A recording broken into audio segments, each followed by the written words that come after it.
HSC 25 HSC 24 যারা আছো, যারা জিএসটি পরীক্ষা দিবা, তোমাদের জিএসটি পরীক্ষা একদম দোরগোড়ায় চলে আসলো। দেখতে দেখতে খুব কম সময়ের মধ্যেই তোমাদের জিএসটি পরীক্ষা হয়ে যাবে। তোমাদের সাথে আমাদের অ্যাডমিশনের জার্নি শেষ হয়ে যাচ্ছে। লাস্ট মোমেন্টে তোমাদের বড় ভাই হিসেবে বেশ কিছু গাইডলাইন দিতে চাই আমি, যাতে জিএসটিতে একটা সিট তুমি মাস্ট কনফার্ম করতে পারো। জিএসটির একটা সিট যেন তোমার হয়ই হয়, এটার জন্য লাস্ট মোমেন্টে আমি তোমাদেরকে বড় ভাই হিসেবে বেশ কিছু গাইডলাইন দিতে চাই।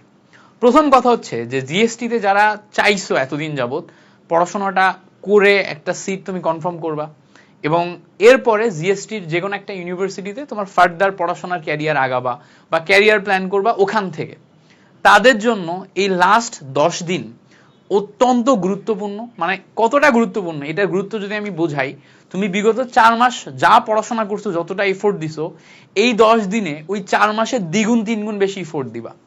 এই 10 দিনের প্রত্যেকটা দিন ইম্পর্টেন্ট, প্রত্যেকটা মোমেন্ট ইম্পর্টেন্ট, প্রত্যেকটা ঘন্টা ইম্পর্টেন্ট। প্রত্যেকটা ঘন্টা তোমাকে কাজে লাগাতে হবে। তুমি এতদিন যদি ডেইলি 5-6 ঘন্টা পড়াশোনার টার্গেট নিয়ে থাকো, এতদিন যদি তুমি ডেইলি 5-6 ঘন্টা পড়াশোনার টার্গেট নিয়ে থাকো, এখন থেকে তুমি 10 থেকে 12 ঘন্টা পড়বা ডেইলি। 10 থেকে 12 ঘন্টা ডেইলি পড়াশোনা করবা, নিজের সর্বোচ্চটা দিবা। নিজের সর্বোচ্চটা দিয়ে এই মোমেন্টটাতে রিভাইজ করতে হবে।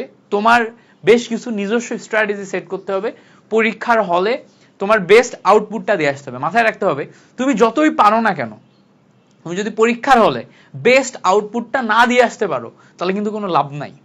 তোমার এখানে টার্গেট থাকবে প্রথমে চান্স নিশ্চিত করা, এরপরে র্যাঙ্ক ইমপ্রুভ করা। তো চান্স নিশ্চিতের জন্য 50% কোশ্চেন তুমি একদম অ্যাকুরেট করে আসবা। 50% কোশ্চেন তোমার সর্বোচ্চ পরিমাণ টার্গেট থাকবে যে আমি একদম অ্যাকুরেট করে আসবো, 100-র মধ্যে 50 আমি পাবোই। এরপরে তুমি আস্তে আস্তে র্যাঙ্ক ইমপ্রুভের জন্য কাজ করবা। তো এর জন্য কি করা লাগবে দেখো, লাস্ট মোমেন্টে এসে তোমার বেস্টটা দিয়ে ট্রাই করতে হবে। মানে এতদিন যতটা ট্রাই করছো, এখন এই মোমেন্টটাতে এসে তুমি তার চেয়ে বেশি, দ্বিগুণ 3 গুণ বেশি ট্রাই করবা। প্রত্যেকটা মোমেন্ট পড়াশোনার মধ্যে থাকবা, প্রত্যেকটা মোমেন্ট প্র্যাকটিসের মধ্যে থাকবা। ডেইলি 10 থেকে 12 ঘন্টা টেবিলে বসে থাকবা। এই 10 থেকে 12 ঘন্টার প্রত্যেকটা ঘন্টায় কি কি পড়তেছো, কিভাবে পড়তেছো, একটা রিভিশন প্ল্যান করে সেই প্ল্যান ওয়াইজ আগাবা। যদি রিভিশন প্ল্যান আমার থেকে চাও, তাহলে কমেন্টে লিখবা যে ভাই রিভিশন প্ল্যান কিভাবে সাজাবো তার গাইডলাইন ভিডিও দেন। আমি ট্রাই করবো তোমাদের জন্য রিভিশন প্ল্যান আমি হলে কিভাবে সাজাতাম তার একটা প্ল্যান করে দেওয়ার। আর যারা আমাদের গুচ্ছ ব্যাচে আসো, মানে 0 to 100 ব্যাচে আসো, আমরা তো রিভিশন তোমাদের একটা নির্দিষ্ট প্ল্যান অনুযায়ী করাইয়ে দিছি, তো সেই প্ল্যান অনুযায়ী আগাইলেই হচ্ছে।